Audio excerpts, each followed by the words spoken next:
Hello, mouses! With only 10 months before the Scottish vote on independence comes up, we've had rumours already that we may have to redesign the Union flag. The view that's been put forward is that a UK without Scotland doesn't need the blue and white saltire in its flag, and that the colours of Wales should actually take over from Scotland. Now, it's a very interesting question, and before we say yeah or nay to it, we have to ask a couple of very important questions. First and foremost, we have to ask, does the UK actually have a national flag that we should be changing? When you think of the UK, one of the things you probably think about is its national flag, the Union Jack, the red, white and blue crisscross of colours. It's one of those things. It's bold, it's vibrant, it's not actually our national flag. It's a royal standard. It's the Queen's flag. It's one of the two royal standards, and we just kind of borrow it. The flag as we know it dates back to 1801 with the addition of Ireland to the Union.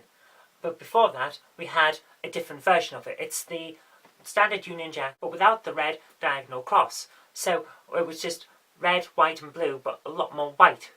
And that's due to the fact that it is a royal banner from the reign of King James I of England and Ireland and VI of Scotland. And that particular version of the flag dates back to 1606. Back then, it was one of his standards, the one that showed that his kingdoms had unified, but only in terms of a unified monarch. We still had different parliaments. The Act of Union between the kingdoms of England and Scotland to create the start of the United Kingdom as we know it with a unified parliament comes a lot later. That actually comes 101 years later in 1707. And in all this time that we've had the Union flag, we've never actually had an Act of Parliament to adopt it as the national flag of the United Kingdom. There aren't even any royal edicts on the matter. There are laws about the use of the flag at sea, which is why it's technically illegal for civilian ships to fly the Union flag, although some do.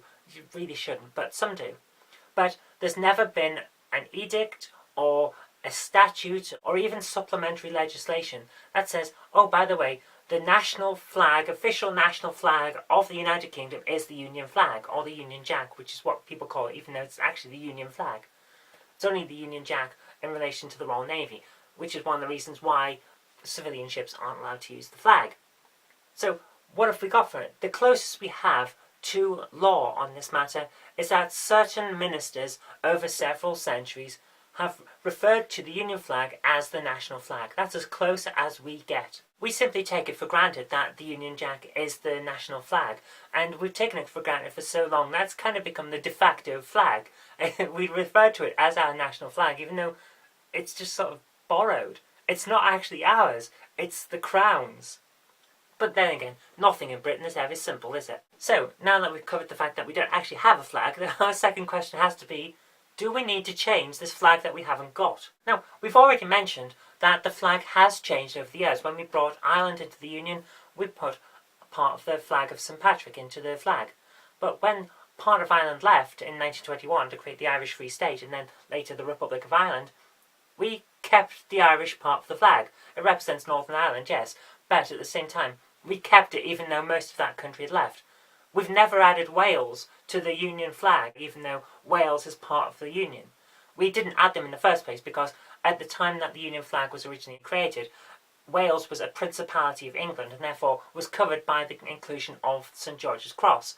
So the Union has changed, but we haven't always changed the flag to reflect that. So we have to then ask, do we need to take Scotland out if Scotland leaves? Precedent is on our side if we decide not to do anything, and we probably won't, because it's going to cost an awful lot of money. Now, there are no hard and fast accounting balance sheets or anything like that to say how much it's going to cost to change the flag, but the fact is it's going to cost millions of pounds.